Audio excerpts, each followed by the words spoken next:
From picking on presidents to controversial kisses, Richard Dawson left his mark on game show history. Even network executives couldn't contain the Family Feud host's influence. Richard Dawson was born Colin Lionel M. on November 20, 1932 in Gosport, Hampshire, England. He had a difficult childhood. When the Second World War broke out in 1939, Dawson, like many children in England, was evacuated and sent to a foster home. He later said that while he and his brother may have been safe from bombing raids, they weren't safe from their alcoholic foster family. Dawson shared details of these hardships on his friend and former co-star Bob Crane's radio show, saying, "The war came. We were evacuated. My brother and I were sent to a place where they beat us up and were horrible to us." After the war ended, Dawson left school to join the Merchant Marines at the age of 14, boxing on the side for extra money, and became a ship's waiter. He parlayed that into a job at a seaside resort where he got into theater, eventually getting a job as a stand-up comedian under the stage name Dickie Dawson. People have been asking me a question which I really can't answer. How did you get started in this business, Richard? From a kneeling position. In 1954, at the age of 21, Dawson landed his first TV gig. He then married blonde bombshell Diana Dors in 1959, and the pair moved to America to try their luck in Hollywood. Their careers went in opposite directions.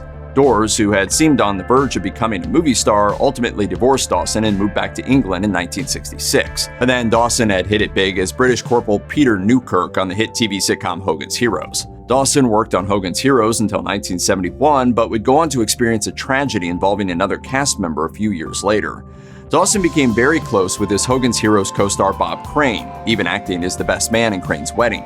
In 1978, though, Crane was murdered, and the prime suspect was a man named John Carpenter, who had originally been introduced to Crane by Dawson. Carpenter was ultimately acquitted of the crime in 1994 due to a lack of evidence. After the end of Hogan's Heroes, Dawson continued getting high-profile comedy jobs on shows like Rowan and Martin's Laugh-In. In 1973, however, he found his new career as a regular on the hit game show Match Game, quickly becoming a fan-favorite panelist.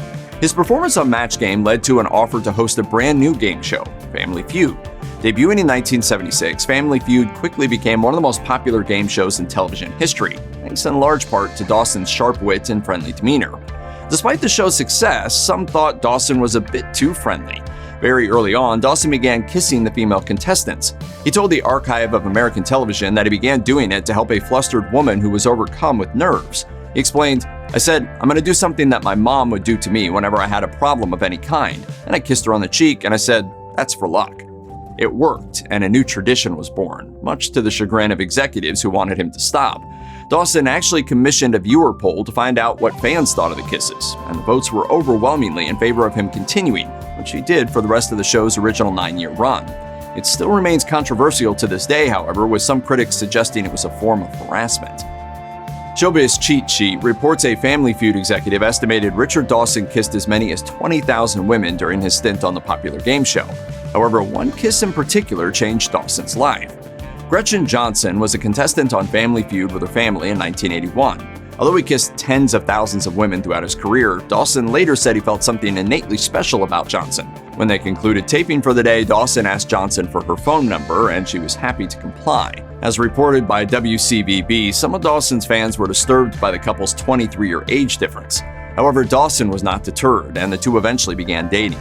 Although he continued kissing female contestants until the show was canceled in 1985, his heart clearly belonged to Johnson, and the two ultimately married in 1991.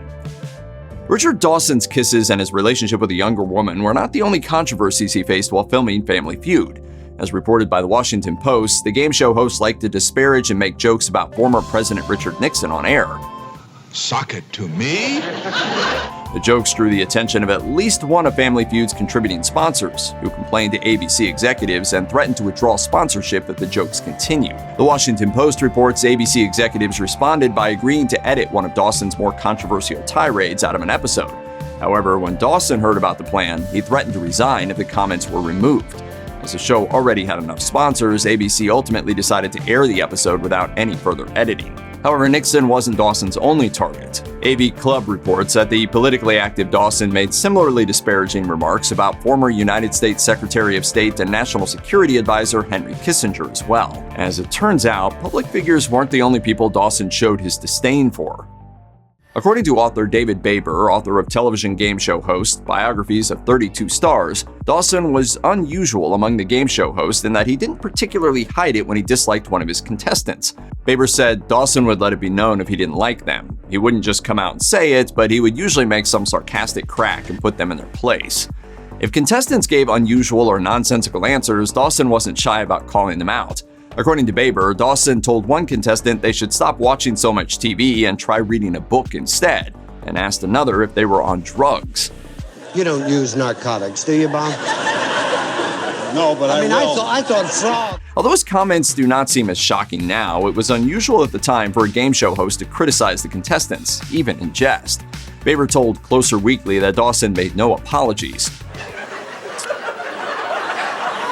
You're very weird, honey. According to David Baber, Dawson became particularly difficult to work with after winning an Emmy Award for Best Daytime Game Show Host. He began to butt heads with the people upstairs, and on more than one occasion he argued with producers on air over details of the gameplay. I'll catch up. We're too late, aren't we? We got two fast monies? Despite his reputation for being opinionated and outspoken, Baber also described Dawson as kind and pleasant to be around. In addition to being notably thoughtful with his friends and associates, he also took time to recognize the efforts of the Family Feud staff. Closer Weekly reports that Dawson occasionally brought staff members, including cameramen and production assistants, on air during the show to thank them for their part in the production. After years as one of the most watched game shows in America, ratings finally began to drop in the mid-'80s, a decline that coincided with Dawson becoming increasingly disenchanted with the series. It finally came to an end on June 14, 1985. Dawson concluded the final episode with a heartfelt speech which addressed his appreciation for the opportunity to host the show. He also discussed the controversy of his decision to kiss the female contestants, but more specifically women of color, as apparently there were some who felt he should only kiss white women. He used his farewell speech as a platform to speak out against racism, saying that as a young child his mother told him that God created the rainbow. She said, "I'd never presumed to tell anyone who could make a rainbow what color to make children." By the late 80s, Dawson had been primarily known as a game show panelist and host for more than a decade. However, he was still a performer at heart, something that the public was reminded of when he gained rave reviews for his acting in the hit 1987 Arnold Schwarzenegger film, The Running Man. Funnily enough, his role was a parody of his own public persona. He played a sadistic, over-the-top host of a deadly game show, a performance that earned him a Saturn Award for Best Supporting Actor. They love game shows. They love wrestling. They love sports, violence. In the late 80s, Family Feud relaunched with a new host, Ray Combs. After several successful years, the show began to falter, and in 1994, Dawson returned as host at the request of the producers. One thing didn't return, though: kissing, thanks to a promise he made to his family. Unfortunately, the ratings didn't recover, and Dawson's last episode of Family Feud aired on May 26, 1995. In an interview with the Archive of American Television in 2010, Richard Dawson was asked how he'd like to be remembered. Dawson replied, quote, "alive and well." According to Access Hollywood, just 2 years later, he went into the doctor's office to investigate what he thought was heartburn. Instead, he was diagnosed with stage 4 cancer, a completely unexpected development. While speaking with Access, his daughter Shannon confirmed that there had been no sign of the illness before. Despite the grim diagnosis and the unpleasantness of treatment, Dawson seems to have planned to fight cancer. According to his son Gary, Richard was about to start his first round of radiation when he suffered a heart attack. Rushed to the hospital, the actor lingered long enough for his family to gather with him. Gary said, "It was so nice because we all got to say goodbye. His eyes opened, he hugged us. It was a beautiful moment." Richard Dawson passed away on June 2, 2012, only 3 weeks after his diagnosis. Gary and Shannon felt it was best that their father avoided a long and difficult struggle through cancer treatments. Gary said, "He didn't have to go through a horrible quality of life for 6 to 12 months. No one wants to remember him that way. Instead, he will be remembered as one of the most iconic and popular game show hosts of all time."